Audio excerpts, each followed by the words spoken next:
Hello student, हम लोग आज देखेंगे रीजनिंग टेस्ट सीरीज 43 का सॉल्यूशन।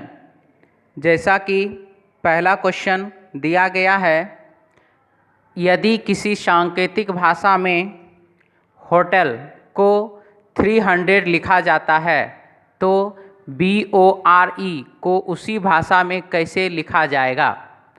तो चलिए देखते हैं इसमें क्या हो रहा है। तो सबसे पहला चीज़ दिया गया है होटल, HOTE और L, और इसका कोड लिख रहा है क्या, तो 300। तो ये कैसे हो गया, तो देखिए इसमें लेटर का पोजीशन 8, 15, 20, 5 और 12, इन सभी को हमने ऐड कर दिया, हो जाएगा 60। ठीक है, सबको ऐड कर दी, हो गया 60। अब इसमें क्या करना है, तो 1 2 3 4 5 लेटर है, उससे मल्टीप्लाई कर दिए, हो गया 300। ठीक है, इसी प्रकार से लिखा गया है BOR और E। ठीक है, इन सभी लेटर का पोजीशन तो 2 + 15 + 18 + 5 हो गया कितना, तो 40। और टोटल का टोटल लेटर कितना है, तो 1 2 3 4 हो जाएगा 160। तो हमारे लिए BORE का कोड हो जाता है 160 और इसका ऑप्शन हो जाएगा D। ऑप्शन हो जाएगा D। नेक्स्ट क्वेश्चन है क्वेश्चन नंबर 2। लिखा गया है, यदि किसी सांकेतिक भाषा में CIGAR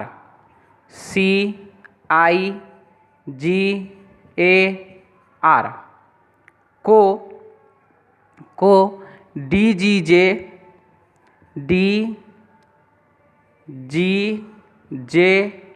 WW और यहाँ पर भी W लिखा जाता है, तो उसी सांकेतिक भाषा में BETEL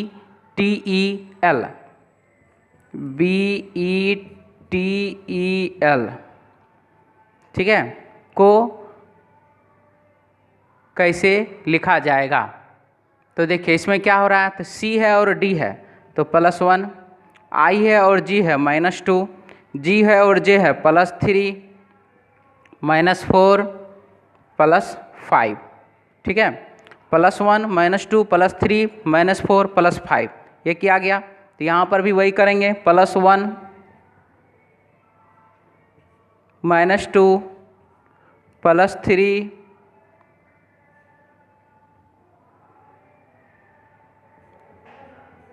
-4 और +5।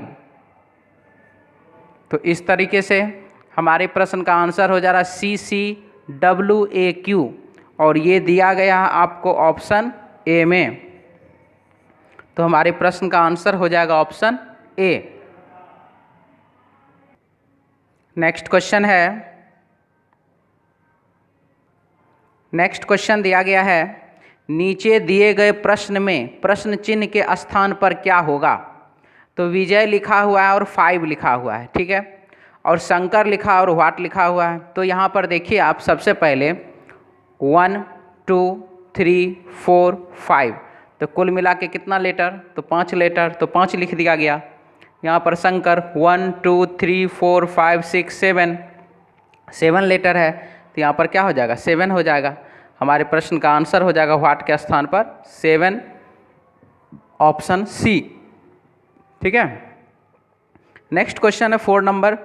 अंग्रेजी वर्णमाला में अक्षर L और V के ठीक बीच में कौन सा अक्षर होगा। अक्षर L है और अक्षर O है, उसके ठीक बीच में कौन सा अक्षर होगा, यहाँ पर यह बात कहा जा रहा है। तो चलिए देखते हैं। L का पोजीशन होता है 12 और V का पोजीशन होता है 22। दोनों को जोड़ करके उसमें क्या करिए, 2 से भागा दे दीजिए। तो 22 और 12 को जोड़ दीजिए, हो जाएगा 34, और 34 में जब 2 से भागा दे दिए, हो गया 17, और 17 नंबर पर लेटर होता है Q। तो हमारे प्रश्न का आंसर हो जाएगा ऑप्शन डी। नेक्स्ट क्वेश्चन है क्वेश्चन नंबर 5। लिखा गया है श्रेणी 7x 21 31 43 में लुप्त संख्या x क्या है। यह सीरीज का प्रश्न है और इसमें x के स्थान पर क्या होगा हमको ये बताना है। तो चलिए इसमें आप देखिए हमने यहाँ क्या किया, तो प्लस किया 10 और यहाँ पर हमने प्लस किया 12। ठीक है, 10 जोड़े उसके बाद 12 जोड़े, तो इधर क्या होगा, तो इधर भी उसी प्रकार से होगा। तो हमने यहाँ पर क्या किया, प्लस किया 6 और यहाँ पर हमने प्लस किया 8, उसके बाद प्लस किया 10 और उसके बाद प्लस किया 12, यानी कि 7 में जैसे ही 6 जोड़े हो जाएगा 13 यानी कि 13। तो व्हाट के स्थान पर यानी कि x के स्थान पर हो जाएगा 13, ऑप्शन सी। नेक्स्ट क्वेश्चन है 6 नंबर। नीचे दिए गए विकल्पों में से कौन सा शब्द भिन्न है। यह जो क्लासिफिकेशन का क्वेश्चन है और इसमें कौन अलग शब्द है हमको ये बताना है। तो देखिए इसमें लिखा गया क्या है, कागज़, पेंसिल, पेन और मार्कर। तो मार्कर से लिखते हैं, जो आप देख रहे हैं ये जो है क्या है, तो ये मार्कर है। मार्कर से क्या करते हैं, लिखते हैं। पेन, पेन से भी लिखा जाता है कॉपी पर, पेंसिल से भी कॉपी पर लिखा जाता है। तो पेंसिल हुआ, पेन हुआ और मार्कर हुआ, यह लिखने के लिए होता है, जबकि कागज़ पर लिखा जाता है। कागज़ पर पेन से लिखा जाता है, कागज़ पर पेंसिल से लिखा जाता है, कागज़ पर मार्कर से लिखा जाता है। तो इसीलिए हमारे प्रश्न का आंसर हो जाएगा 6 का ऑप्शन ए। नेक्स्ट क्वेश्चन है क्वेश्चन नंबर 7। लिखा गया है दिए गए आरेखों में से कौन सा आरेख प्रोफेसर, शोधकर्ता और वैज्ञानिक तीनों के बीच सही संबंध दर्शाता है। तो सबसे पहला सिचुएशन यहाँ यह समझ लीजिए आपकी प्रोफेसर और शोधकर्ता और वैज्ञानिक। तो देखिए प्रोफेसर, हम सबसे पहले एक डायग्राम यहाँ बना ले प्रोफेसर का। ठीक है, ये हो गया प्रोफेसर। तो प्रोफेसर, अब यहाँ बात करते हैं हम शोधकर्ता का। तो किसी भी चीज़ में, कोई भी चीज़, किसी भी सब्जेक्ट पर या कोई भी विषय वस्तु पर या किसी भी चीज़ पर जो कोई शोध करता है तो उसे क्या कहते हैं, शोधकर्ता कहते हैं, यानी कि रिसर्चर कहते हैं। जैसे मान लीजिए अभी कोरोना वैक्सीन का बात चल रहा है, तो कोरोना वैक्सीन बनाने के लिए बहुत सारे शोध किए जा रहे होंगे वैज्ञानिकों के द्वारा। ठीक है, अब वैज्ञानिक कौन, तो वैज्ञानिक तो वहाँ पर जो हैं डॉक्टर, क्योंकि ये तो बायोलॉजी का बात है, वैक्सीन बनाने का बात है, वहाँ तो डॉक्टर ही ना होंगे। तो एक डॉक्टर हो गए क्या, वैज्ञानिक। उन्होंने रिसर्च किया, उनका रिसर्च सक्सेस हो गया तो वैज्ञानिक हो गए वहाँ पर। अब देखिए, अब हम अगर शोधकर्ता का बात करते हैं तो एक किसान, वो भी सब्जी उपजाने में, फल उपजाने में या फिर कहें तो अनाज उपजाने में, वह भी अलग अलग प्रकार का रिसर्च करते रहते हैं। तो वह रिसर्चर हैं, वह शोधकर्ता हैं, लेकिन वो वैज्ञानिक नहीं है, वो प्रोफेसर नहीं है। ठीक है, इसका मतलब यह हो रहा है कि सारे के सारे प्रोफेसर जो हैं या सारे के सारे वैज्ञानिक जो हैं वो शोधकर्ता नहीं होते, कुछ भाग। तो कुछ भाग, तो इसीलिए हमने ये प्रोफेसर को, हमने कुछ प्रोफेसर को हमने क्या किया, शोधकर्ता यानी कि रिसर्चर बना लिया। क्लियर है, समझ में आ गया इतना। कुछ प्रोफेसर को मैंने शोधकर्ता बना दिया यानी कि रिसर्चर बना दिया। अब यहाँ सिचुएशन है कि सारे के सारे प्रोफेसर तो होते नहीं हैं, बहुत सारे प्रोफेसर होते हैं, गए पढ़ाए फिर चल दिए, आगे शोध का उनका कोई वैसा नहीं है। अब हम बात करते हैं वैज्ञानिक का।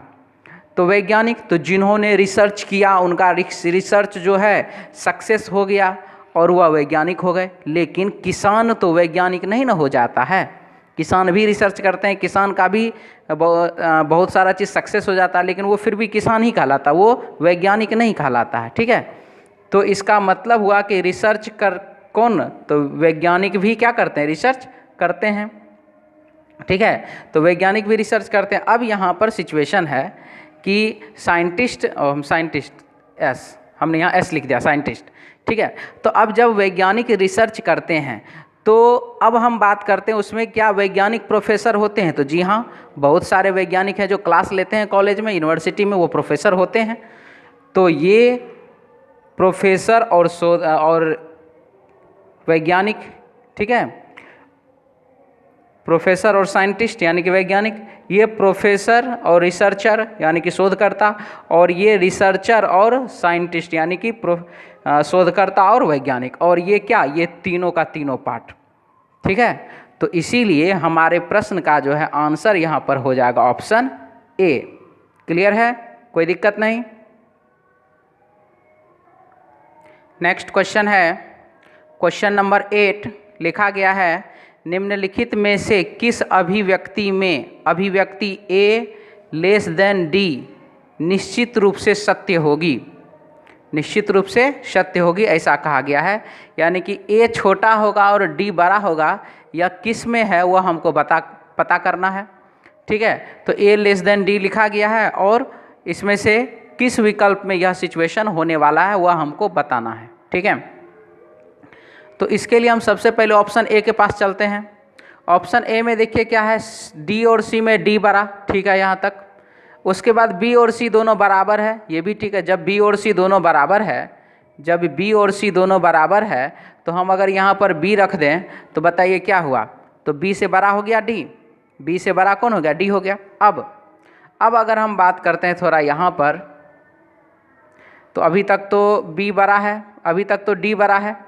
अब हम बात करते हैं किस में, तो ए और बी में। तो ए और बी में क्या हो रहा है, ए और बी में देखिए लिखा हुआ ग्रेटर देन इक्वल टू, यानी कि A greater than equal to means कि ए बड़ा है, ए बड़ा है या बराबर है बी से। तो ए जब बड़ा भी हो सकता है बी से और ए और बी बराबर भी हो सकता है, तो ऐसी स्थिति में अगर ए और बी दोनों बराबर हुआ, यदि ए और बी दोनों बराबर हुआ तब तो इसका मतलब है कि डी बड़ा हो जाएगा। क्यों, क्योंकि बी से डी बड़ा है। लेकिन यदि ये कंडीशन हो गया कि ए बड़ा है बी से, तब तो ऐसे सिचुएशन में तब तो रिजल्ट इस प्रकार का ना निकल जाएगा। इस प्रकार के सिचुएशन अगर ए बड़ा हो गया बी से, तब तो रिजल्ट इस प्रकार का हो जाएगा। तो ऐसी स्थिति में बी जो है वो ए से भी छोटा है और डी से भी छोटा है। तो यहाँ पर तो हम जो हमारे प्रश्न में निश्चितता का बोध कराने बोल रहा है कि निश्चित रूप से कौन सा सत्य होगा, क्या वो निश्चितता का बोध कराता है, तो नहीं। इसीलिए ऑप्शन ए जो है वह गलत हो जाएगा। अब हम बात करते हैं ऑप्शन बी का। ऑप्शन बी में देखिए क्या है, ऑप्शन बी में है सी से डी बड़ा है या बराबर है, या तो सी बड़ा है या फिर बराबर है, यही सिचुएशन। अब क्या बोल रहा है कि सी और बी में देखिए बी और सी दोनों बराबर है, तो बी और सी बराबर है। अब क्या बोल रहा है कि बी से ए बड़ा है, बी से कौन बड़ा है, ए। तो जब बाबू बी से ए बड़ा है तो आप यहाँ पर डायरेक्ट देख सकते हैं कि अगर मान लीजिए डी से सी बड़ा हुआ तो सी बड़ा, सी और बी बराबर और सी से बड़ा कौन, ए। तो सिंपल सी बात है डी से बड़ा कौन, ए। तो डी से बड़ा क्या, डी से बड़ा ए हो जाएगा।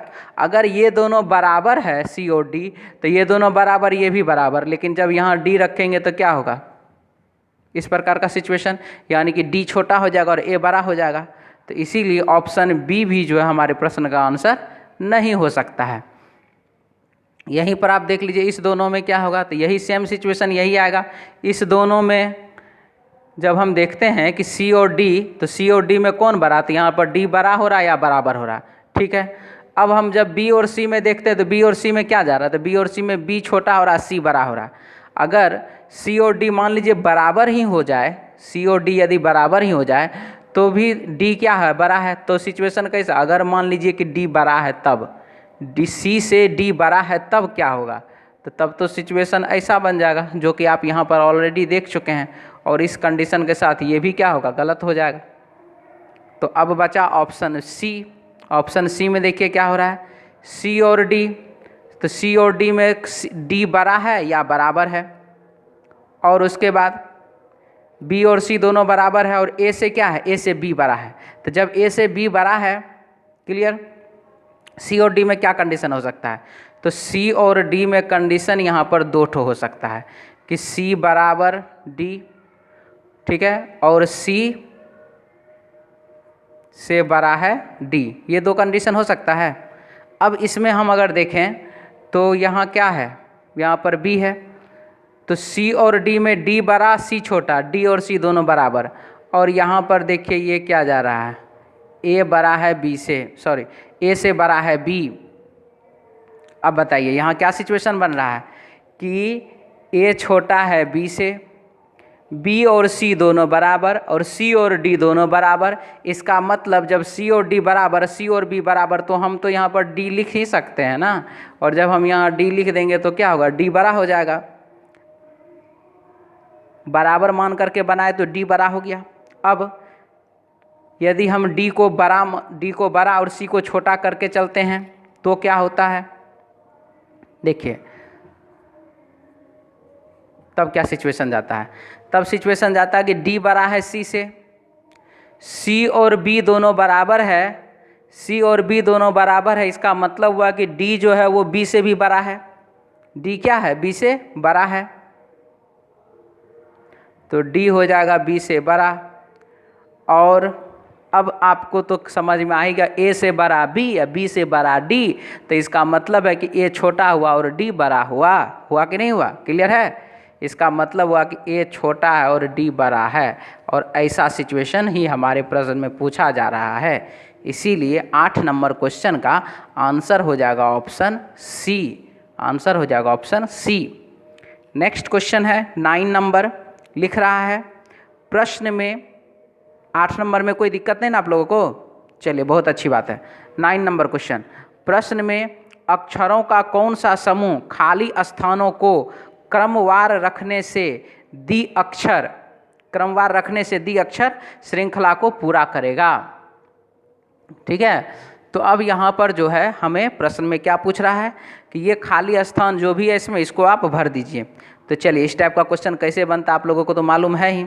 हम यहाँ देख रहे हैं कि 2-2 ठो ए है, यहाँ पर भी देख रहे हैं 2-2 ठो ए है।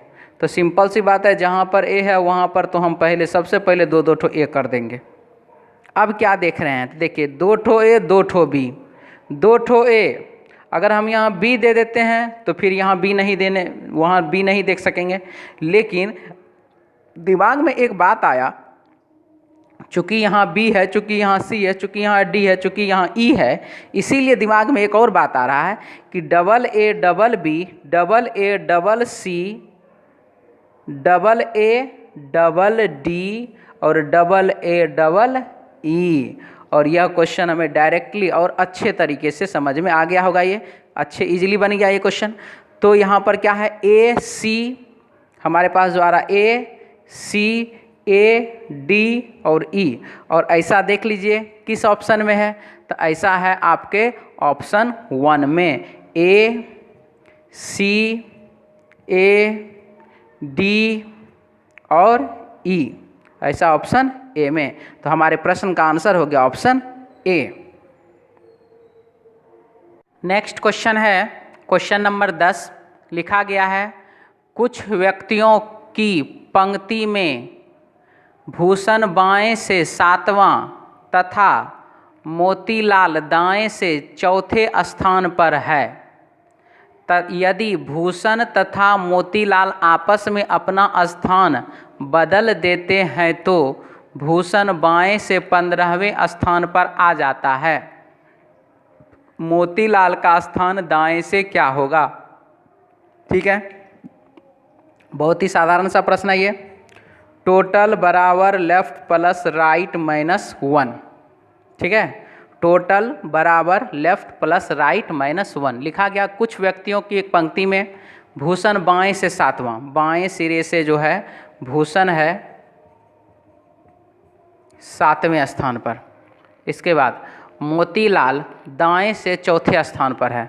मोतीलाल, मोती लिख देते हैं खाली, ठीक है, दाएं सिरे से 4थे स्थान पर है। अब क्या बोला, यदि भूषण तथा मोतीलाल आपस में अपना स्थान बदल देते हैं, ये दोनों अपना स्थान आपस में क्या क्या बदल दे, ये इसके स्थान पर चला गया, ये इसके स्थान पर चला गया। ठीक है, तो बदल देते हैं तो फिर क्या बोला, तो भूषण बाएं से 15वें स्थान पर आ जाता है। तो 15वें स्थान पर जब भूषण यहाँ से यहाँ गया तो ये भूषण हो गया बाएं से 15वें स्थान पर। इसका सीधा मतलब है भूषण हो गया बाएं सिरे से कितने नंबर पर, 15वें स्थान पर। तो इस 15वें स्थान पर ये कैसे हो गया, तो 15वें स्थान पर होने के लिए इसमें 8 जोड़ा गया, तभी तो ये 15वां हो गया। बाएं से 15वां हो गया, इसका मतलब 8 जोड़ा गया। तो मोतीलाल का स्थान दाएं से क्या होगा, तो जब बाबू 7 में हम 8 जोड़े 15, तो इधर भी 4 में भी क्या करेंगे, 8 जोड़ देंगे। तो 4 में 8 जोड़ देंगे, हो जाएगा कितना, 12। यानी कि मोतीलाल जो है वह दाएं सिरे से 12वें स्थान पर हो जाएगा। हमारे प्रश्न का आंसर हो जाएगा 12, ऑप्शन हो जाएगा इसका डी।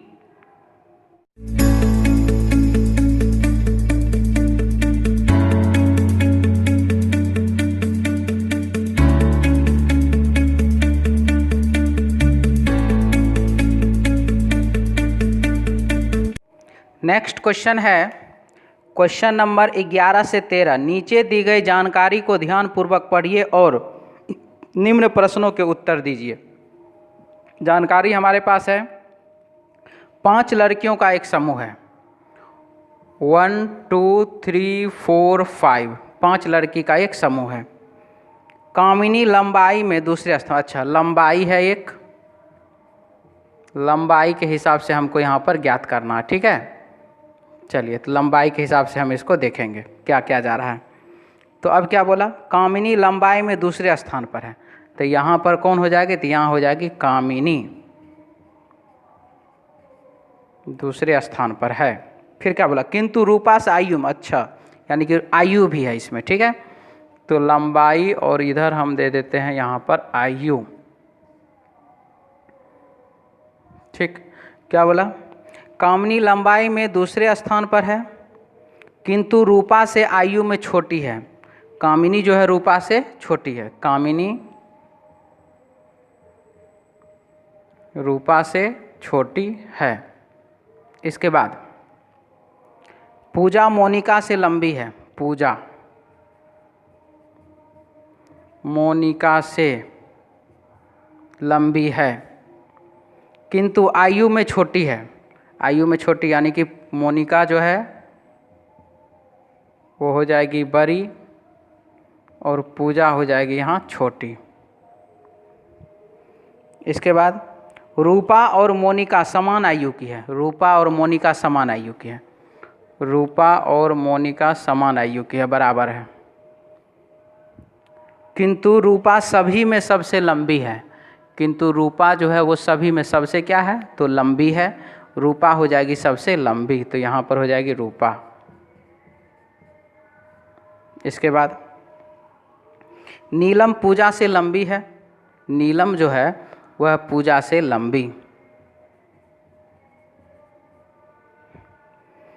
तथा रूपा से उम्र में बड़ी है, नीलम जो है रूपा से उम्र में बड़ी है, तो हम यहाँ पर नीलम लिख दें।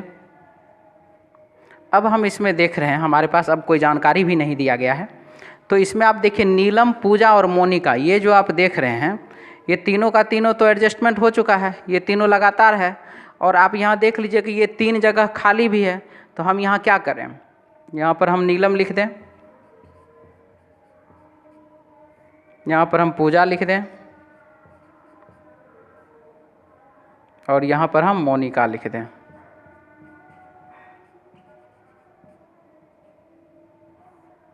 ठीक है।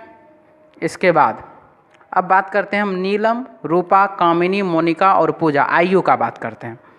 आयु में देख लीजिए क्या है, नीलम, रूपा और कामिनी ये तो लगातार जा रहा है, ठीक है। तो चलिए सबसे पहले इसको लिख लिया जाए, नीलम, उसके नीचे है रूपा और उसके नीचे है कामिनी। अब हम बात करते हैं मोनिका का और पूजा का। तो रूपा और मोनिका दोनों है बराबर, बराबर आयु की है, तो हम यहाँ पर मोनिका लिख दें, मोनिका। अब सिचुएशन है पूजा का क्या होगा, तो पूजा तो मोनिका से छोटी है, तो पूजा तो हम यहाँ लिख दें, लेकिन यहाँ सिचुएशन आ जा रहा है कि पूजा लिख दिए तो कामिनी और पूजा में कौन बड़ी और कौन छोटी, तो यह बाबू क्लियर हमारे पास जो डाटा है उससे क्लियर नहीं है। इसीलिए हम यहाँ पर स्लैश यानी कि अथवा का साइन दे रहे हैं कि कामिनी बड़ी हो सकती है तो पूजा छोटी, अगर पूजा बड़ी हो जाएगी तो कामिनी छोटी, ठीक है। और रहा इसका तो इसको यहाँ से हटा दिया जाए, ये नहीं तो जैसे लिखें वो डिस्टर्ब करेगा, ठीक है। इसको भी चलिए इसको भी हटा दिया जाए। तो ये हो गया हमारे प्रश्न का एडजस्टमेंट। अब हमारा जो प्रश्न है यहाँ पर क्वेश्चन नंबर 11 लिख रहा है, यदि उन्हें लंबाई के बढ़ते क्रम में व्यवस्थित किया जाए, तो ये तो हमने सबसे बड़ा, उससे छोटा, उससे छोटा, उससे छोटा, सबसे छोटा, तो घटते क्रम में एडजस्ट किए हैं। बढ़ते क्रम का अगर बात करेंगे तो बढ़ते क्रम में हम नीचे से गिनती कर लेंगे, ये हो गया बढ़ते क्रम। ठीक, यदि उन्हें लंबाई के बढ़ते क्रम में व्यवस्थित किया जाए तो उनमें से कौन तीसरे स्थान पर होगी? तो बढ़ते क्रम में तो सबसे पहले, दूसरा और ये तीसरा, तो आंसर हो जाएगा 11 नंबर क्वेश्चन का नीलम, और ऑप्शन हो जाएगा इसका इनमें से कोई नहीं, क्योंकि हमारे पास ऑप्शन दिया हुआ नहीं है नीलम का, इसलिए आंसर हो जाएगा 11 का ऑप्शन डी। नेक्स्ट क्वेश्चन है 12 नंबर, 12 नंबर क्वेश्चन बोला गया, यदि इन सभी को आयु के घटते क्रम में व्यवस्थित किया जाए, तो घटते क्रम में हमने व्यवस्थित तो किया ही है, सबसे बड़ी उससे छोटी, उससे छोटी, उससे छोटी, घटते क्रम में व्यवस्थित किया है। घटते क्रम में व्यवस्थित किया जाए तो कौन तीसरे स्थान पर होगी? तो यहाँ पर कौन है जो तीसरे स्थान पर होगी वह हमको बताना है। तो देखिए, सबसे पहला स्थान तो नीलम का, ये तो फाइनल है, पहला स्थान नीलम का। अब दूसरा स्थान रूपा का मान लीजिए, तो मोनिका बोली कि नहीं, दूसरे नंबर पर हम रहेंगे क्योंकि हम दोनों तो बराबर ही हैं। तो चलिए मान लीजिए कि रूपा अगर मान गई तो ठीक है, नहीं तो मोनिका को मानना पड़ेगा, किसी एक को तो मानना पड़ेगा। अगर दोनों में से अभी हमको, हमारे पास जानकारी तो नहीं है, तो रूपा जो है वो तीसरे नंबर पर भी हो सकती है, मोनिका तीसरे नंबर पर भी हो सकती है, क्योंकि रूपा और मोनिका इसी में से ना किसी एक को तीसरे नंबर पर रहना है, क्योंकि नीलम तो पहला, अब रूपा और मोनिका दोनों है बराबर, तो या तो रूपा हो सकती है या तो मोनिका हो सकती है, इसी दोनों में से कोई एक जो है तीसरे नंबर पर और एक को दूसरे नंबर पर रहना पड़ेगा। इसीलिए यहाँ पर जो है रूपा और मोनिका में कौन दूसरे नंबर पर कौन तीसरे नंबर पर, यह क्लियर नहीं किया गया है, तो आंसर हम इसी हिसाब से देंगे option A number, option A, यानी कि मोनिका या रूपा दोनों में से कोई भी तीसरे नंबर पर हो सकती है। ठीक है, नेक्स्ट क्वेश्चन है 13 नंबर, समूह में कौन व्यक्ति सबसे छोटी आयु का है? तो सबसे छोटी आयु का वो आप देख लीजिए, कामिनी हो सकती है या पूजा हो सकती है छोटी। तो अब यहाँ पर कामिनी और पूजा में से कौन छोटी है कौन बड़ी है ये हमें क्लियर नहीं है, इसीलिए 13 नंबर क्वेश्चन का आंसर भी हो जाएगा डी, यानी कि कामिनी या पूजा, इस दोनों में से कौन, यह क्लियर नहीं है, कामिनी या पूजा, ऑप्शन डी। क्वेश्चन नंबर है 14, 14 नंबर, बहुत ही अच्छा प्रश्न है, ये सूर्य वाला प्रश्न है, और आज आप देखेंगे टेस्ट सीरीज में पहली बार आप देखेंगे यहाँ पर कि सूर्य वाला प्रश्न आप NESW से कितने आसानी से बना लेते हैं। समझ में आया? सूर्य वाला जो यह प्रश्न है आप कितने आसानी से बना लेते हैं, ये आप देखेंगे, बहुत ही अच्छे से आपको समझाएंगे, आप इसको अच्छे से समझिएगा। ठीक, चलिए देखते हैं क्या है इसमें।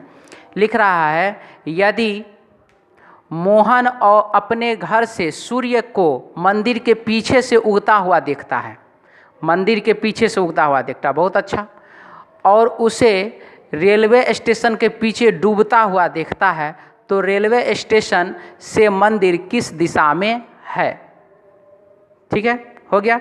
चलिए इसको देखते हैं, NESW, north east south west. क्या बोला? मोहन अपने घर से सूर्य को मंदिर के पीछे से उगते हुए, मंदिर के पीछे से उगते हुए देखता है, इसका सीधा मतलब है कि मंदिर जो है वो यहाँ पर है पूर्व दिशा में, तभी तो मंदिर के पीछे से जो है सूर्य को उगते हुए देखता है। मंदिर किधर है? पूरब में है। इसके बाद क्या बोला? उगते हुए देखता है और रेलवे स्टेशन के पीछे डूबते हुए देखता है, तो रेलवे स्टेशन इसका मतलब पश्चिम में होगा, पटरी बना दे रहे हैं, समझ लीजिएगा रेलवे स्टेशन है ये, तो रेलवे स्टेशन क्या है? पश्चिम में होगा, तभी तो पश्चिम में डूबते हुए देखता है, रेलवे स्टेशन के पीछे डूबते हुए देखता है। तो रेलवे स्टेशन से मंदिर किस दिशा में है? आप देख लीजिए, रेलवे स्टेशन से मंदिर पूर्व दिशा में और मंदिर से रेलवे स्टेशन पश्चिम दिशा में। जो पूछ रहा उसका आंसर दे दीजिए, रेलवे स्टेशन से मंदिर किस दिशा में? तो रेलवे स्टेशन से मंदिर आप देख लीजिए किस दिशा में है? पूर्व दिशा में है, तो हमारे प्रश्न का आंसर हो गया पूर्व।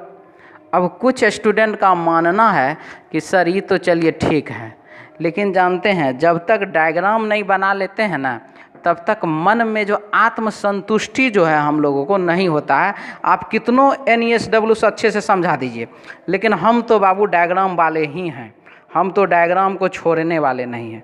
ठीक है, तो चलिए, जो लोग को लगता है कि नहीं डायग्राम नहीं छोड़ेंगे, उनके लिए, यदि मोहन अपने घर से सूर्य को मंदिर के पीछे से उगते हुए देखता है, मंदिर के पीछे से उगते हुए देखता है सूर्य को, तो चलिए ये मैंने बना दिया यहाँ पर मंदिर, ठीक है। और मंदिर के पीछे से उगते हुए, इसका सीधा मतलब है कि ये पूरब है, पूरब है, ईस्ट है, ईस्ट है, तभी तो उधर से सूर्य उधर से उदय होगा, यानी कि सूर्य यहाँ पर, ठीक है, पूरब में। अब क्या बोला,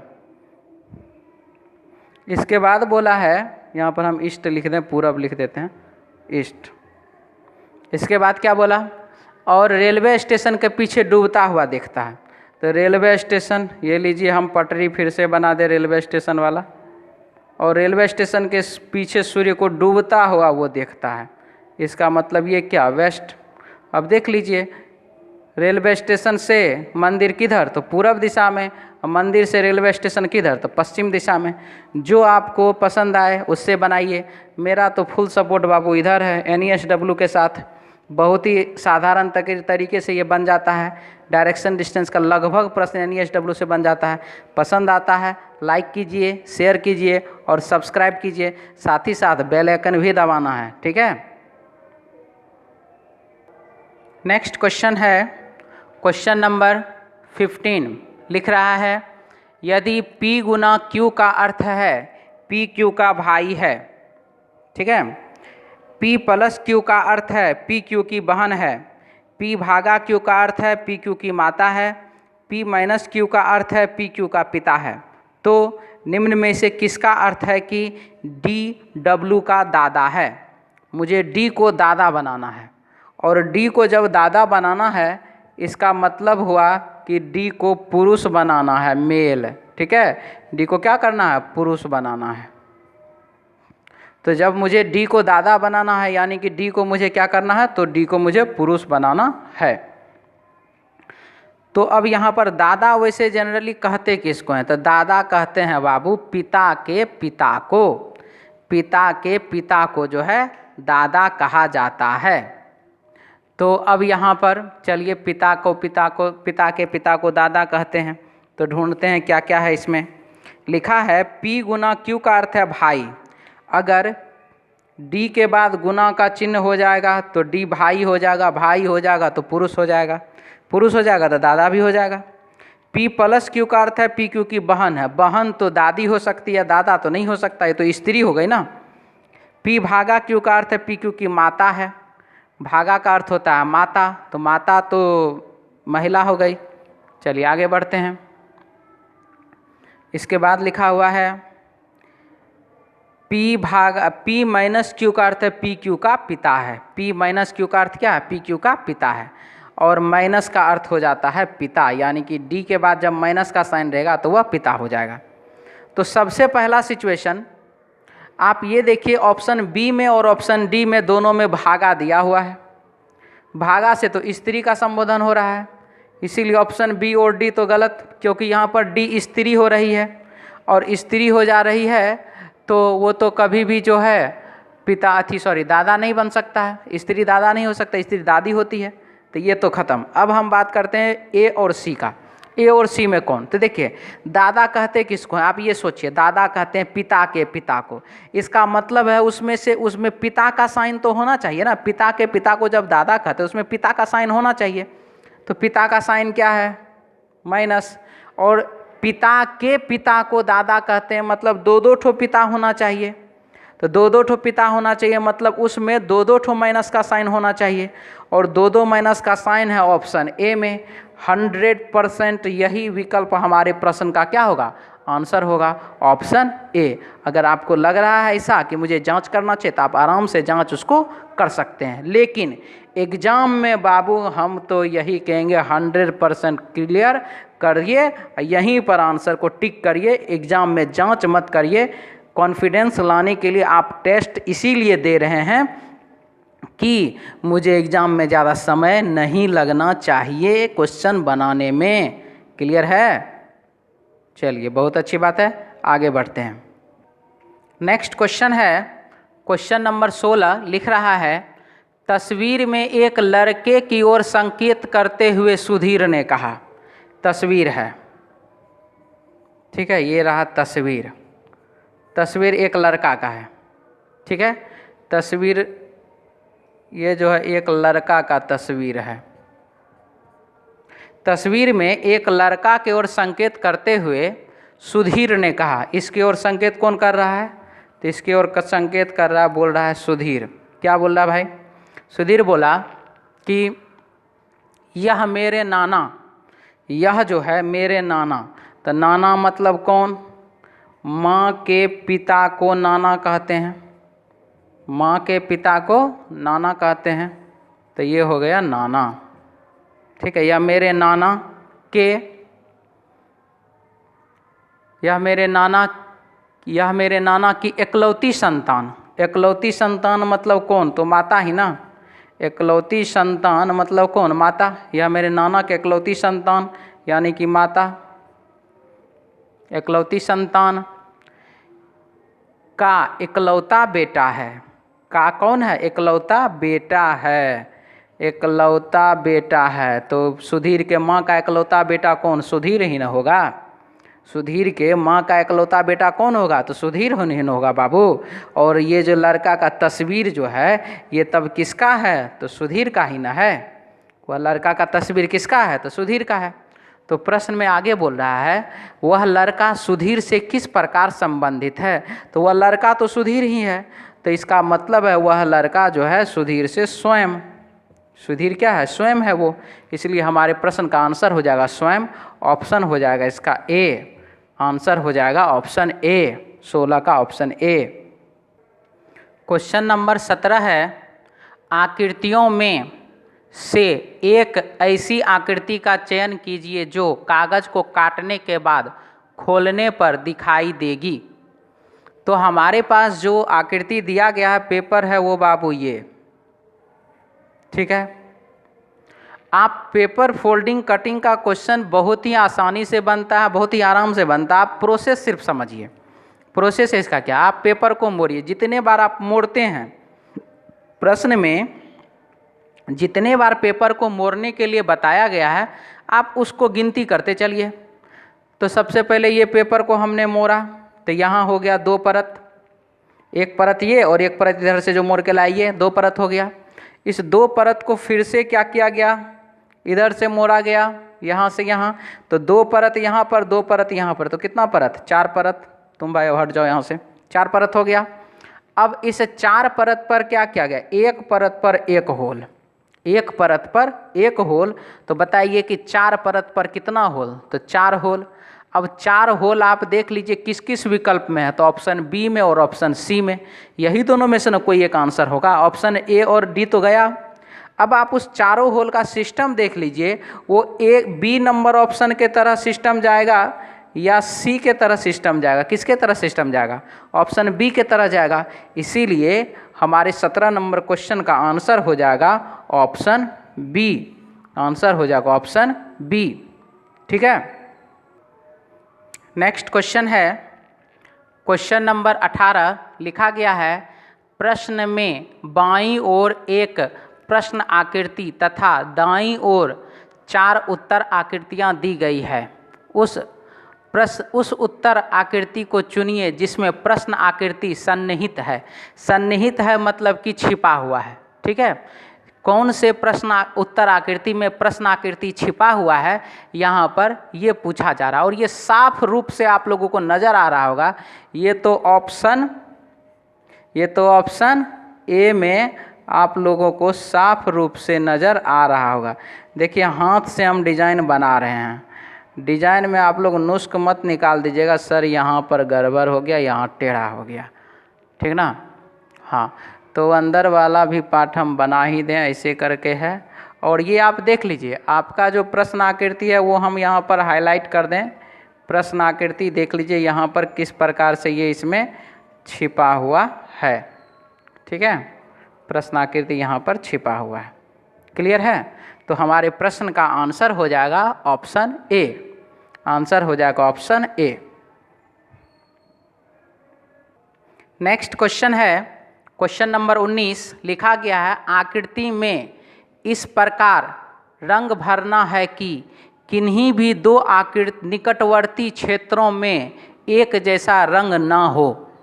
तो इन आकृतियों में रंग भरने के लिए कम से कम कितने रंग की आवश्यकता होगी? तो हमारा जो प्रश्न है रंग भरने वाला प्रश्न है। और देखिए, रंग भरने वाला बहुत प्रकार का प्रश्न होता है, बहुत सारा डिजाइन होता है इसका।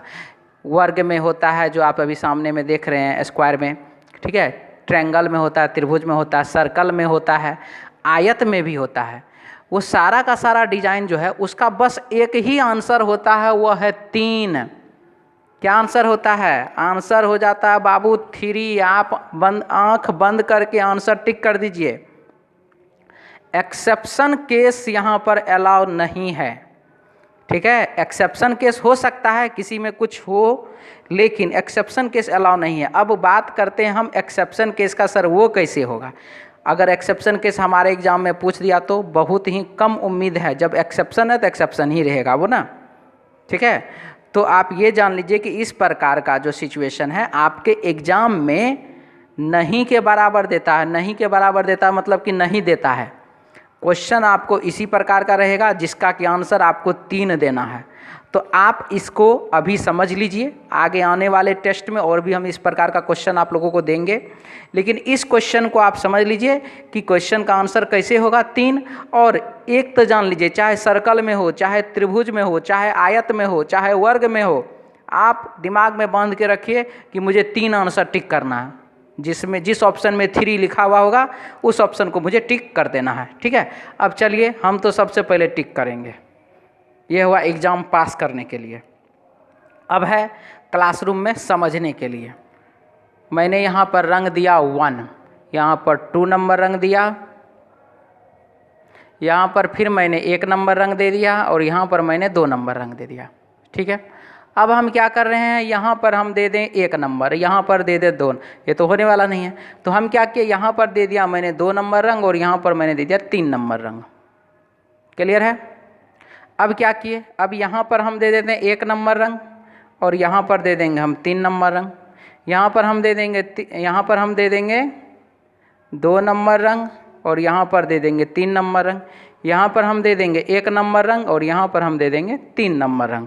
आप देख लीजिए, कहीं पर भी चौथे रंग, 5वें रंग या दूसरे रंग, 2 रंग से भी यह प्रश्न नहीं बन रहा है और 4 या 5 रंग से भी यह प्रश्न नहीं बन रहा, या सिर्फ और सिर्फ 3 रंग से बन रहा। इस टाइप का क्वेश्चन आप विश्वास रखिए, इस टाइप का जब भी सवाल आएगा आप 3 आंसर टिक कर दीजिएगा।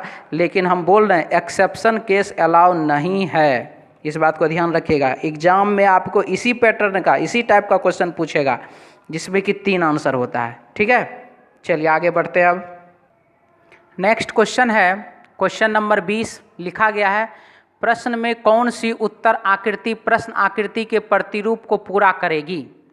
तो ध्यान से पहले देख लीजिए, यह प्रश्न, ये जो डिजाइन है बाबू हम हाथ से बनाए हैं। टेढ़ा मेरा हम बार बार बोलते रहे हैं कि टेढ़ा मेरा कोई इशू मत बनाएगा सर, यहाँ टेढ़ा है, यहाँ पर ये गलती है, यहाँ ऐसा है। ठीक है, वो इशू नहीं बनना चाहिए। तो चलिए हम इस पर बनाते हैं क्वेश्चन।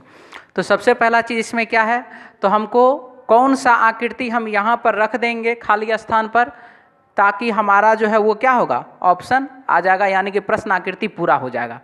तो चलिए हम इसको करते हैं। सबसे पहला ये इस प्रकार का लाइन है, तो हमने यहाँ पर ये लाइन खींचा।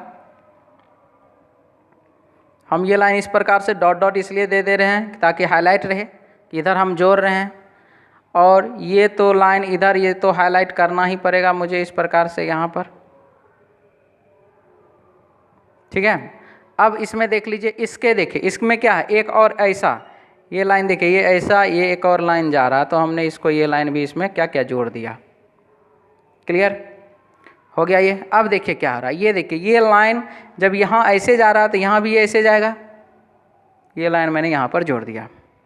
अब आप देखिए इस लाइन से ऊपर की ओर, अगर इस लाइन से राइट साइड में बन रहा है त्रिभुज, तो इधर देखिए लेफ्ट साइड में बन रहा है। तो यहाँ पर जब ऊपर की ओर त्रिभुज बन रहा तो यहाँ क्या होगा, नीचे की ओर त्रिभुज बनेगा। और अब आप देख लीजिए कि ऐसा आकृति आप मिला लीजिए किस विकल्प में मिल रहा है। अब यहाँ बात है कि कैसे मिला लें, हमको ये पता तो नहीं चल पा रहा है। तो चलिए हम यहाँ पर फिगर को इस प्रकार से हल्का हटा दे रहे हैं, क्लियर कर दे रहे हैं आपको, ताकि आपको भी आंसर ऑप्शन देखने में अच्छे से समझ में आ जाए। अब मिलाइए, अब तो क्लियर है किस ऑप्शन से मिल रहा है। तो ये मिल रहा है ऑप्शन डी में। तो हमारे प्रश्न का आंसर हो जाएगा 20 का ऑप्शन डी। नेक्स्ट क्वेश्चन है, इसमें लिखा हुआ है नीचे एक प्रश्न और 2 कथन दिए गए हैं। आपको यह ज्ञात करना है कि कथनों में दिए गए आंकड़े प्रश्न का उत्तर देने के लिए पर्याप्त है या नहीं। दोनों कथनों को पढ़िए और उत्तर दीजिए। इसमें दे रहा है क्या, तो एच के कितने भाई हैं, एच के कितने भाई हैं, हमको यहाँ पर ये बताना है। तो चलिए इसको देखते हैं, एच के कितने भाई हैं। तो सबसे पहला सिचुएशन है, 1 नंबर में बोल क्या रहा है, 1 नंबर में बोल रहा है एच की बहन, एच के की बहन है। एच जो है वह बहन है के की, जो टी का पुत्र है, यानी कि के जो है वह पुत्र है किसका, तो वह टी का पुत्र है। ठीक है, तो यहाँ तो के भाई हो गया, ये तो क्लियर है। एच का भाई यहाँ पर के हो रहा है, ये तो क्लियर है। लेकिन क्या इसमें ऐसा बोला कि यह के जो है टी का इकलौता पुत्र है या एक ही पुत्र है, ऐसा तो कुछ नहीं बोला। हो सकता है टी के और भी पुत्र पुत्रियाँ हो, यह तो हमें क्लियर नहीं हो रहा है। तो 1 नंबर जानकारी से हमारे प्रश्न का उत्तर पता नहीं चल रहा है। अब हम बात करते हैं 2 नंबर जानकारी का। इसमें क्या बोला, टी के की माता है, टी जो है वह माँ है के की।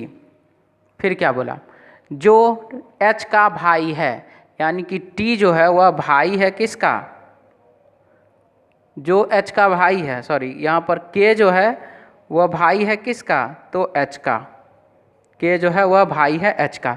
तो यहाँ पर तो ये पता चल रहा कि के भाई है, लेकिन टी के और पुत्र पुत्रियां है कि नहीं है, यहाँ पर भी पता नहीं चल रहा है। इसीलिए 1 नंबर और 2 नंबर दोनों ही जानकारी से हमें यह पता नहीं चल पा रहा है कि के एच के कुल मिला के कितने भाई हैं। इसीलिए हमारे प्रश्न का आंसर हो जाएगा इसका ऑप्शन सी, आंसर हो जाएगा ऑप्शन सी। नेक्स्ट क्वेश्चन है, इसमें देख रहे हैं क्या है, माना चंद्रमा चक्कर पूरा करने में 30 दिन का समय लेता है। चक्कर पूरा करने में चंद्रमा कितना दिन का समय, तो 30 दिन का। ठीक है, तो सबसे पहला सिचुएशन, ये जो चक्कर पूरा करने में 30 दिन का समय ले रहा है तो वो कैसे ले रहा है, किस हिसाब से ले रहा है। तो देखिए ये जो है पृथ्वी है और उसका चक्कर जो है चंद्रमा लगाती है इस प्रकार से। लेकिन ये जो चक्कर लगाने का तरीका है वो ऐसे तो नहीं है, वो तो रिंग बना के चक्कर लगाती है ऐसे करके, ठीक इस प्रकार से चक्कर लगाती है। ठीक है, अगर आप लोगों को नहीं समझ में आया है तो हम यहाँ पर किसी दूसरे तरीके से आपको समझा दें।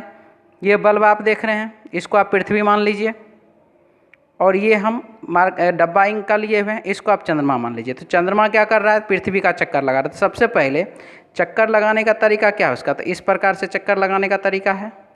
लेकिन वो इस प्रकार से चक्कर नहीं लगाती है, चक्कर लगाने का तरीका उसका ऐसे है, इस प्रकार से, इस प्रकार से चंद्रमा जो है चक्कर लगाती है, इस प्रकार से। ये देखिए ये अपना भी चक्कर, ये देख रहे हैं आप, ये इस प्रकार से अपना भी चक्कर लगा रहा है, चंद्रमा अपना भी चक्कर लगा रहा है, और ये इस प्रकार से पृथ्वी का भी चक्कर लगा रहा है। चंद्रमा अपना भी चक्कर लगा रहा है और पृथ्वी का भी चक्कर लगा रहा है। समझ में आ गया, क्लियर है। चंद्रमा अपना भी चक्कर लगा रहा है और पृथ्वी का भी चक्कर लगा रहा है। ठीक है, तो यही उसका चक्कर लगाने का तरीका है। अब हमारे पास जो सिचुएशन है, यहाँ पर ये क्या है, तो देखिए ये 2-2 चक्कर का बात है, एक चक्कर नहीं है, 2-2 चक्कर। चंद्रमा एक तो पृथ्वी का चक्कर और एक वो अपना जो घूम रहा है वो, तो 2-2 बार वो 360 डिग्री चल रहा है। एक बार वो खुद का 360 डिग्री जो इस प्रकार से वो घूम रहा है, इस प्रकार से जो घूम रहा है उसका भी 360 डिग्री। एक बार फिर से हम समझा दें, इस प्रकार से जो वो घूम रहा है, एक बार ये 360 डिग्री हो गया और एक बार जो वो इस प्रकार से घूम रहा है, एक ये 360 डिग्री हो गया। तो कुल मिलाकर के कितने 360 डिग्री? तो 2 360 डिग्री। ठीक है। अब ये चीज़ जिस विद्यार्थी ने सोचा उसका प्रश्न बना, और जिसने नहीं सोचा, जय श्री राम। ठीक है। तो देखिए इसमें क्या हो रहा है। तो हम इसमें देख रहे हैं कि माना चंद्रमा चक्कर पूरा करने में 30 दिन का समय लेता है। तो चक्कर पूरा करने में 30 दिन का समय लेता है। ठीक है। तो इसका मतलब हुआ कि 30 दिन में चंद्रमा जो है 360 डिग्री चलती है, 360 डिग्री। ठीक है। अब क्या है, जब 30 दिन में 360 डिग्री, तो समझ लीजिए एक दिन में कितना 12 डिग्री होगा। एक दिन में 12 डिग्री मतलब 24 घंटा में कितना, एक दिन बराबर 24 घंटा है ना, 24 घंटा में 12 डिग्री। क्लियर है। अब क्या बोला, अब इसके बाद बोल रहा है, इसको आप साइड कर लीजिए, ये हमारा इतना ही था। इसके बाद देखिए क्या प्रोसेस होता है। इसके बाद का कहानी है कि यह माना कि वह पहले दिन ठीक शाम 6:48 बजे पूर्व दिशा में उदित होता है, तो चौथे दिन किस समय उदित होगा।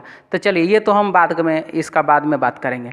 अब सिचुएशन है हमारे पास वो 24 घंटा में 12 डिग्री, तो वो तो हमारा जो है अभी हमने ये वाला प्रक्रिया अपनाया था। अब हम लोगों को ये वाला प्रक्रिया अपनाना है। ठीक है।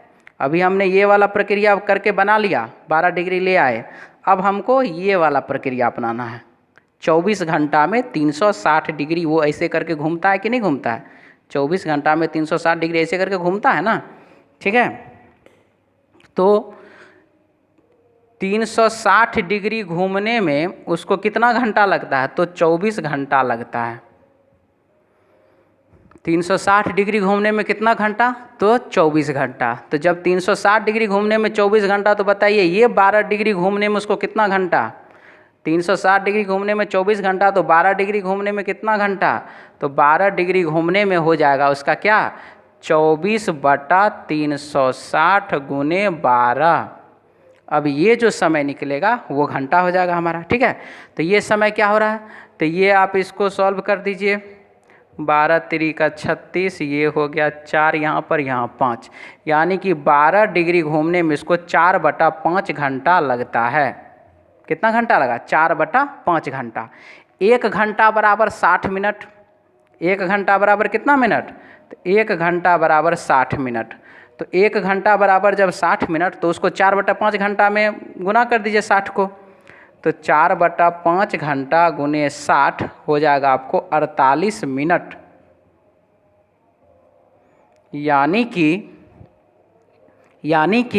48 मिनट क्या हो गया, तो चंद्रमा जो है अपना चक्कर और पृथ्वी का चक्कर, जो दोनों चक्कर जो वो पूरा कर रहा है, तो वो एक दिन का गैपिंग यानी कि 24 घंटा का गैपिंग जो जा रहा है उसका कितना जा रहा है?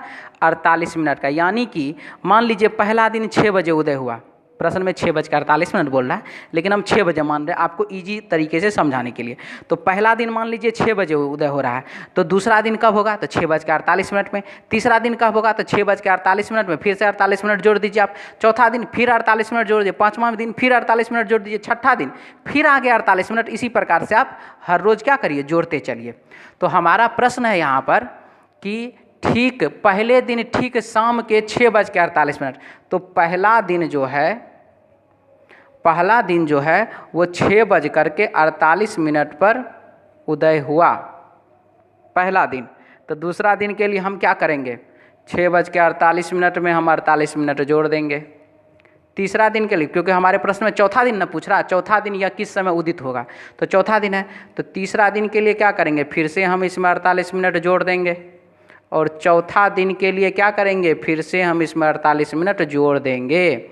और ये जो है जोड़ने पर हमको प्राप्त हो जाएगा 9:12। रात कहिए कि शाम कहिए, वो आपका मन है। ठीक है। तो ये हो जाएगा 9:12 रात्रि। ठीक है, 9:12 रात्रि। तो हमारे प्रश्न का आंसर हो जाएगा ऑप्शन बी। क्लियर है? किसी को कोई दिक्कत? समझ में आ गया सबको? बहुत ही अच्छी बात है। पसंद आए लाइक कीजिए, शेयर कीजिए, चैनल को सब्सक्राइब कीजिए और बेल आइकन भी दबाना है। ठीक है। नेक्स्ट क्वेश्चन है, देख रहे हैं लिखा गया 28 मई 2006 को सप्ताह का कौन सा दिन था? 28 मई 2006। ठीक है, तो चलिए हम लिख लें यहाँ पर 28 मई 2006 सप्ताह का कौन सा दिन था, वो हमें पता करना है। ठीक है, तो चलिए इसमें देखते हैं। इस टाइप का क्वेश्चन बनाने के लिए हम लोग क्या करते हैं, आप लोगों को मालूम है ही। तो सबसे पहले हम यहाँ क्या करेंगे, तो महीने का कोड हमको लिखना है। ठीक है, तो चलिए माह का कोड हम यहाँ पर लिख लें। माह का कोड, तो माह का कोड क्या क्या होगा? जनवरी, फरवरी, मार्च, अप्रैल, मई और ये जून। ठीक है, जुलाई, अगस्त, सितंबर, अक्टूबर, नवंबर और दिसंबर। 12 का स्क्वायर 144, 5 का स्क्वायर 025, 6 का स्क्वायर 036, शुरू में 12 का स्क्वायर और लास्ट में 12 का स्क्वायर प्लस 2। ठीक है, और यहाँ पर क्या होगा, लीप वर्ष में जनवरी और फरवरी में एक एक दिन घट जाता है। तो ये हो गया हमारे माह का कोड। अब हमको वर्ष के लिए क्या करना है, तो वर्ष के लिए चलते हैं। आप लोगों को बार बार बताए हैं, फिर से बता रहे हैं। 2001 ये क्या जाता है, तो 2001 कैलकुलेशन करने पर जो कैलकुलेशन मेथड हम अपनाते हैं उस हिसाब से ये 0 हो जाता है। 2007 भी 0 हो जाता है, 2018 भी 0 हो जाता है, 2029 भी 0 हो जाता है, 2035 भी 0 हो जाता है। ठीक है, और 2046 भी 0 हो जाता है। इसी प्रकार से आप आगे चले सकते हैं। पीछे अगर जाने का मन हो तो 1990 भी क्या होता है, 0 हो जाता है। हमको यहाँ पर वर्ष है 2006, तो हम यहाँ पर 2006 का बेस किसके लिए मान लेंगे, तो 2007 को हम बेस मान लेंगे। हम 2007 के बेस पर प्रश्न को बनाएंगे। तो अब बताइए, सबसे पहला चीज़ तो 28 है, तो ये तो मैंने 28 लिखा। मई है, तो मई का कोड आप देख लीजिए। अप्रैल, मई, मई का कोड क्या जा रहा है, तो 2, आप 2 लिख लीजिए। और 2006 है, तो अब जब आप यहाँ देख रहे हैं कि 2007 0 जा रहा है, 2007 क्या जा रहा है, 0 जा रहा है, तो इसका सीधा मतलब है कि एक साल पीछे 2006 के लिए मुझे एक वर्ष पीछे जाना पड़ेगा। और एक वर्ष पीछे, और ये दोनों का दोनों तो सामान्य वर्ष है, सामान्य वर्ष है, तो एक वर्ष पीछे तो एक शेष दिन पीछे, एक शेष दिन पीछे मतलब -1, एक शेष दिन पीछे मतलब -1।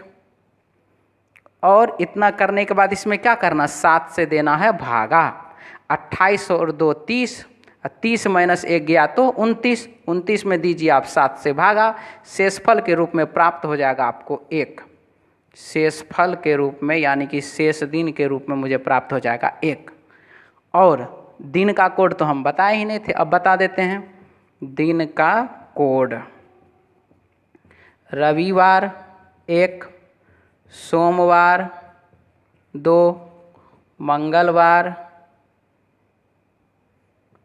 3, बुधवार 4, गुरुवार 5, शुक्रवार 6 और शनिवार 0। ठीक है, हमको मतलब किससे है, मतलब एक कोड किसका जा रहा है, एक कोड देख लीजिए किसका जा रहा है, रविवार का। तो प्रश्न का आंसर हो जाएगा रविवार। और हमारे लिए ऑप्शन हो जाएगा इसका बी। ऑप्शन क्या हो जाएगा, तो ऑप्शन हो जाएगा बी। ठीक है, क्लियर है, समझ में आया, कोई दिक्कत भी इसमें? चलिए अब आगे बढ़ा जाए। हेलो स्टूडेंट, अब हर रोज़ हमारे YouTube चैनल पर रीजनिंग टेस्ट सीरीज का सॉल्यूशन अपलोड किया जाएगा। आप सभी हमारे चैनल को ज़्यादा से ज़्यादा शेयर कीजिए, लाइक कीजिए, सब्सक्राइब कीजिए, साथ ही साथ बेल आइकन भी ज़रूर दबाइए। Thank you. नेक्स्ट क्वेश्चन है क्वेश्चन नंबर 24। लिखा है कुछ छाते रेनकोट हैं। कुछ छाते रेनकोट हैं, ठीक है, रेनकोट है। इसके बाद बोला सभी रेनकोट शर्ट है। सभी रेनकोट, जितने भी रेनकोट हैं वो सारे के सारे जो हैं क्या हैं, तो शर्ट है। इसके बाद कोई शर्ट ब्लेजर नहीं है। शर्ट जो है वो ब्लेजर नहीं है, ऐसा बोला, ब्लेजर नहीं है। फिर है कुछ ब्लेजर सूट है, और कुछ ब्लेजर को क्या बोला, सूट बना दिया। तो कुछ ब्लेजर जो है वो क्या है, तो सूट है। अब इसमें पहला निष्कर्ष दिया जा रहा है कुछ शर्ट छाते हैं। तो शर्ट तो छाता हो रहा है, देख लीजिए आप। तो ये पहला निष्कर्ष क्या हो गया, तो पहला निष्कर्ष सही हो गया। दूसरा हो जा रहा है कुछ सूट रेनकोट हैं। कुछ सूट जो हैं वो रेनकोट हैं। तो सूट क्या रेनकोट हो रहा है क्या, देखिए तो सूट तो रेनकोट नहीं हो रहा है, तो इसीलिए दूसरा क्या हो गया, तो दूसरा हो गया गलत। पहला निष्कर्ष सही, दूसरा निष्कर्ष गलत। आंसर हो जाएगा 24 का ऑप्शन ए। आंसर हो जाएगा ऑप्शन ए। अब इसी क्वेश्चन को हम लोग 150 वाले रूल से देखेंगे। कुछ का केस है तो 50 50, सभी का केस है 100, यहाँ 50 कोई नहीं 100, यहाँ भी 100, कुछ 50, यहाँ भी 50। कुछ का केस है 50 और यहाँ भी 50, कुछ का केस है यहाँ भी 50 और यहाँ पर भी 50, ठीक है। अब इसमें क्या बोला, कुछ शर्ट छाते हैं। कुछ शर्ट जो है वो छाते हैं, ऐसा बोल रहा है। तो शर्ट और छाते हैं, रेनकोट मिल गया, दोनों में कॉमन।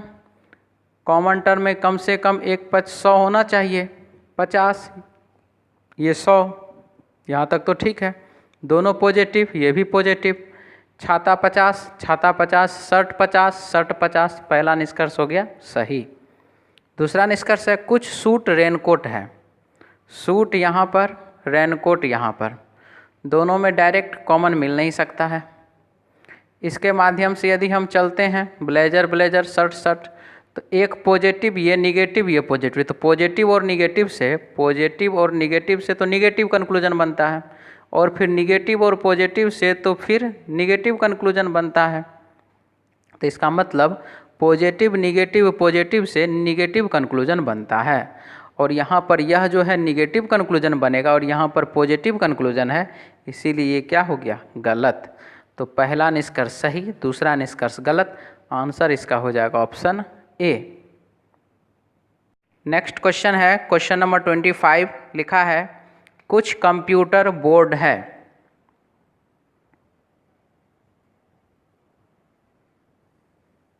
कुछ कंप्यूटर बोर्ड है।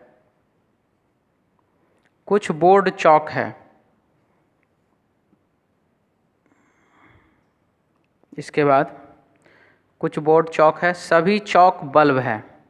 सभी चौक बल्ब है। कोई बल्ब ट्यूबलाइट नहीं है। बल्ब जो है वह ट्यूबलाइट नहीं है। ट्यूबलाइट नहीं है, ठीक है। तो अब यहाँ पर सिचुएशन है कि ये क्वेश्चन तो हो गया। अब इसमें निष्कर्ष क्या है, कुछ बल्ब कंप्यूटर है। कंप्यूटर यहाँ पर, बल्ब यहाँ पर हो रहा है क्या, नहीं हो रहा है, गलत। दूसरा है कोई चौक ट्यूबलाइट नहीं है। चौक ट्यूबलाइट नहीं है, और ये हो जाएगा क्या, सही। तो पहला निष्कर्ष है गलत, दूसरा निष्कर्ष है सही। आंसर इसका हो जाएगा ऑप्शन बी। आंसर हो जाएगा ऑप्शन बी। अब यही क्वेश्चन हम लोग 150 वाले रूल से बनाएंगे। कुछ का केस है तो 50 यहाँ, 50 यहाँ। कुछ का केस है यहाँ भी 50, यहाँ भी 50। सभी का केस है 100, 50। कोई नहीं का केस है तो 100, यहाँ भी 100, कुछ तो 50 50, कोई नहीं 100 और यहाँ पर भी 100। ठीक है, अब इसमें देखिए क्या है सिस्टम। पहला निष्कर्ष है कुछ बल्ब कंप्यूटर है, कुछ बल्ब कंप्यूटर है। बल्ब यहाँ पर, बल्ब यहाँ पर, तो ये पॉजिटिव है तो हम भी पॉजिटिव पॉजिटिव वाले का ही रिलेशन बनाएंगे। ठीक है, निगेटिव जाएगा तो ऐसे गलत हो जाएगा। बोर्ड बोर्ड कॉमन मिला और कॉमन में से कम एक 100 होना चाहिए। यहाँ तो पहला ही बोर्ड बोर्ड कॉमन मिला लेकिन वो क्या चला गया 50, तो वो तो पॉजिटिव, मतलब पॉजिटिव तो है लेकिन ये क्या है कॉमन टर्म तो मिला लेकिन कॉमन टर्म में कम से कम 100 होना चाहिए। ये तो रूल फॉलो किया नहीं, इसीलिए पहला निष्कर्ष गलत। दूसरा निष्कर्ष है कोई चौक ट्यूबलाइट नहीं है, चौक ट्यूबलाइट नहीं है। तो ट्यूबलाइट है यहाँ पर, चौक है यहाँ पर। कॉमन टर्म मिला तो बल्ब और बल्ब कॉमन मिल गया। कॉमन टर्म में कम से कम 100 होना चाहिए, तो ये बल्ब हो गया 100, ये 50 है, ये 100 है। क्लियर है यहाँ तक। अब एक पॉजिटिव स्टेटमेंट और एक निगेटिव स्टेटमेंट से निगेटिव कंक्लूजन बनेगा, तो निगेटिव बन गया, यहाँ तक ठीक है। इसके बाद चौक 100, चौक 100, ट्यूबलाइट 100, ट्यूबलाइट भी 100, यानी कि ये हो गया पहला, दूसरा निष्कर्ष हो गया सही। तो पहला निष्कर्ष गलत, दूसरा निष्कर्ष सही। आंसर इसका हो जाएगा ऑप्शन बी। ठीक है, नेक्स्ट क्वेश्चन है 26 नंबर। लिखा है सभी दरवाज़ा फर्श है, सभी दरवाज़ा फर्श है। कुछ फर्श टाइल्स है, कुछ फर्श टाइल्स है, सभी टाइल्स पेंट है, सभी जो टाइल्स है वो पेंट है। कुछ पेंट पत्थर है, कुछ पेंट, ये देखिए टाइल्स में अटैच नहीं है ये, ठीक है, यहाँ से है। कुछ पेंट पत्थर है। तो अब पहला निष्कर्ष है कुछ फर्श पेंट है। फर्श जो है वो देख लीजिए, ये इधर वाला फर्श क्या है पेंट है, इसीलिए क्या हो गया सही। दूसरा है कुछ दरवाजे टाइल्स हैं। दरवाज़ा टाइल्स हो रहा है क्या, नहीं हो रहा है, तो ये हो गया गलत। तो पहला निष्कर्ष सही, दूसरा निष्कर्ष गलत। आंसर हो जाएगा 26 का ऑप्शन ए। अब यहाँ सिचुएशन जा रहा है 150 वाला। सभी का केस है 150, कुछ का केस है 50, सभी का केस 100, यहाँ 50, कुछ का केस 50, कुछ का केस है 50, यहाँ भी 50, कुछ का केस है यहाँ पर भी 50 और यहाँ पर भी 50। अब इसमें देख रहे हैं पहला जो है कुछ फर्श पेंट है, कुछ फर्श पेंट है। तो फर्श यहाँ पर, पेंट यहाँ पर, कॉमन टर्म मिल गया टाइल्स और टाइल्स। कॉमन टर्म में कम से कम एक 100 होना चाहिए, पहला वाला 100, दूसरा वाला 50, पास कर गया यहाँ तक में। फर्श भी 50, पेंट भी 50, दोनों पॉजिटिव, ये भी पॉजिटिव। पहला निष्कर्ष सही। दूसरा निष्कर्ष है कुछ दरवाजे टाइल्स हैं। दरवाज़ा यहाँ पर, टाइल्स यहाँ पर, कॉमन टर्म मिला फर्श और फर्श, लेकिन कॉमन टर्म में कम से कम 100 होना चाहिए। तो दोनों फर्श जो है यहाँ पर, ना ये 100 है ना ही ये 100 है, तो कॉमन टर्म में कम से कम 100 होना चाहिए, तभी ना रिलेशन आगे बढ़ेगा। इसीलिए दूसरा निष्कर्ष हो गया पूर्णतः गलत, क्योंकि रिलेशन तो बना ही नहीं। तो पहला सही, दूसरा गलत। आंसर हो जाएगा 26 का ऑप्शन ए। क्वेश्चन नंबर 27 है। लिख रहा है इसमें नीचे दिए गए कथनों के आधार पर उस विकल्प को चुनिए जो दिए गए कथनों के अनुसार सही है। कथन है इसमें मेरी कक्षा के सभी छात्र मेधावी हैं। मेधावी मतलब पढ़ने में बहुत ही लगनशील है, बहुत अच्छे से पढ़ता है। मेधावी का मतलब यही होता है, ठीक है, बहुत मेहनत करता है। तो मेरी कक्षा के सभी छात्र मेधावी हैं, तो यहाँ तो सभी छात्र के बारे में बोल रहा है, मतलब A to Z जितना भी छात्र है सब बहुत अच्छा है पढ़ने में, सब बहुत मेहनत करता है, सब बहुत ही परिश्रमी है। तो अब है उसके बाद सरला मेघावी नहीं है। तो जब सरला मेघावी नहीं है तो सिंपल सी बात है, सरला मेरे कक्षा की छात्र नहीं होगी। तभी तो जब मेरे कक्षा में 100 का 100 स्टूडेंट, जितना भी स्टूडेंट है सारा का सारा स्टूडेंट क्या है, मेधावी है। 100% स्टूडेंट मेधावी है, क्योंकि बोल रहा है कि सभी छात्र मेधावी हैं। तो सरला मेधावी नहीं है तो सिंपल सी बात है, सरला मेरी कक्षा की छात्रा नहीं है। तो इसीलिए इसका आंसर हो जाएगा ऑप्शन बी, सरला मेरी कक्षा की छात्रा नहीं है। आंसर हो जाएगा 27 का ऑप्शन बी।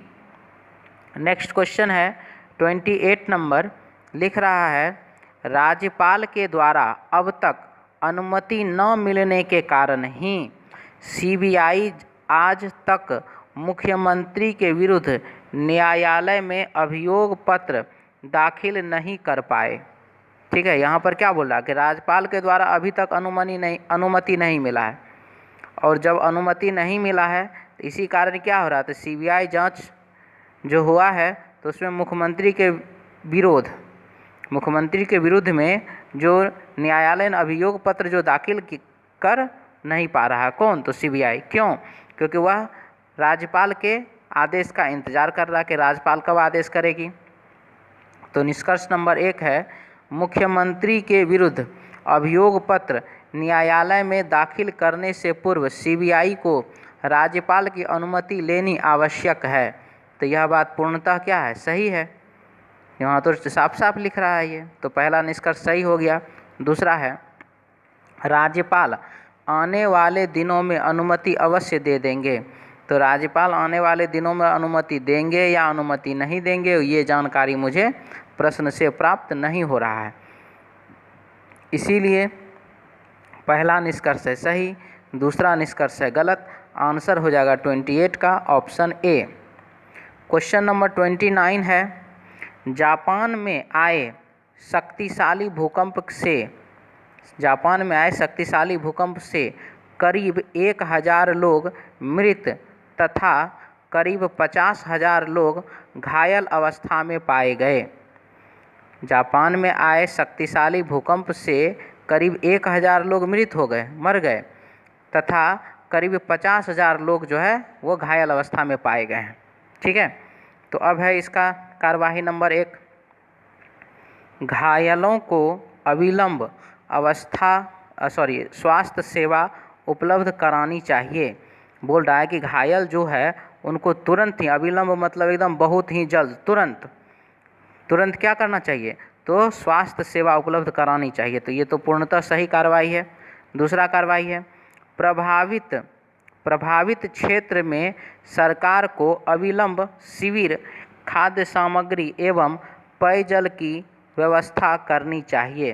तो यह कार्यवाही भी क्या है, सही है, क्योंकि जिस क्षेत्र में यह प्रभाव हुआ है, भूकंप हुआ है, तो वहाँ पर क्या करना, अविलंब जो है मतलब तुरंत जो है क्या करना चाहिए, शिविर लगाना चाहिए, खाद्य सामग्री वहाँ भेजना चाहिए, और पेयजल यानी कि पीने के योग्य जो पानी होता है उसका भी व्यवस्था वहाँ पर करना चाहिए।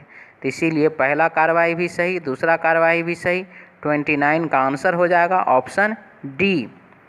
क्वेश्चन नंबर 30 है, औसतन मतलब एवरेज के बारे में बात रहा। औसतन 10 से अधिक लोग राज्य में कि रेलवे क्रॉसिंग पर ट्रेन दुर्घटना के शिकार होते हैं। 10, औसतन 10 यानी कि एवरेज निकाला गया है कि इस राज्य में जो है प्रतिदिन जो है यहाँ पर क्या हो रहा है, एवरेज मतलब कितना, तो 10 आदमी क्या हो रहा है, तो रेलवे क्रॉसिंग पर ट्रेन दुर्घटना का शिकार हो जाता है। ऐसा क्रॉसिंग पर जल्दी सड़क पार करने के कारण होता है, और वो कारण भी क्या बता रहा है कि यह क्यों होता है, तो यह इसलिए होता है कि क्रॉसिंग पर चाहता आदमी कि जल्दी से हम सड़क पार कर जाएं। ठीक है, तो नंबर 1, रेलवे अथॉरिटी को सभी क्रॉसिंग को सील कर देना चाहिए। अगर सील कर देगा तब तो आवाजाही यातायात में तो बहुत परेशानी हो जाएगा। तो यह बात तो पूर्णतः क्या है, गलत कार्य बोला, यह कार्रवाई पूर्णतः गलत है। यहाँ पर सारे के सारे क्रॉसिंग को सील कर देना चाहिए, ये पूर्णतः गलत कार्रवाई है। दूसरा, सभी क्रॉसिंग पर फ्लाईओवर बनाए जाने चाहिए। तो यहाँ पर जो है सभी क्रॉसिंग पर अगर फ्लाईओवर बना दिया जाएगा तो हम मानते हैं कि वो सिस्टम ठीक हो जाएगा। लेकिन क्या जितने भी शहर में, राज्य में जितने भी क्रॉसिंग हैं, क्या सभी जगह पर फ्लाईओवर बनाने की आवश्यकता होती है? तो जहाँ से मान लीजिए कि फ्लाईओवर जहाँ पर बनाने की आवश्यकता होती है, जैसे कि जहाँ पर पैदल आदमी चलने जाने का हो तो वहाँ पर फ्लाईओवर बना देगा, लेकिन जहाँ पर बस, ऑटो, कार, साइकिल, मोटरसाइकिल ये सब जाने का होगा तो क्या लगता है कि वहाँ पर फ्लाईओवर बनना उचित होगा? तो फ्लाईओवर अगर बना देगा तो आम आदमी, पैदल आदमी तो चला जाएगा, लेकिन मोटरसाइकिल वाला क्या करेगा? कंधा पे मोटरसाइकिल उठा के फ्लाईओवर चढ़ेगा क्या? बस वाला क्या करेगा? तो ये तो दिक्कत है। और हर जगह पर जितने भी क्रॉसिंग हैं, हर जगह पर बस को पार करने वाला, कार को पार करने वाला उतना ऊंचा और उतना लंबा फ्लाईओवर बनाने में तो सरकार को बहुत ही ज़्यादा खर्चे आएंगे। यह तो पूर्णतः संभव नहीं है। इसीलिए कार्यवाही 1 भी गलत है और कार्यवाही 2 भी इसका गलत है। तो 30 नंबर क्वेश्चन का आंसर हो जाएगा ऑप्शन सी। उम्मीद है आप लोगों को क्लास अच्छा लग रहा होगा।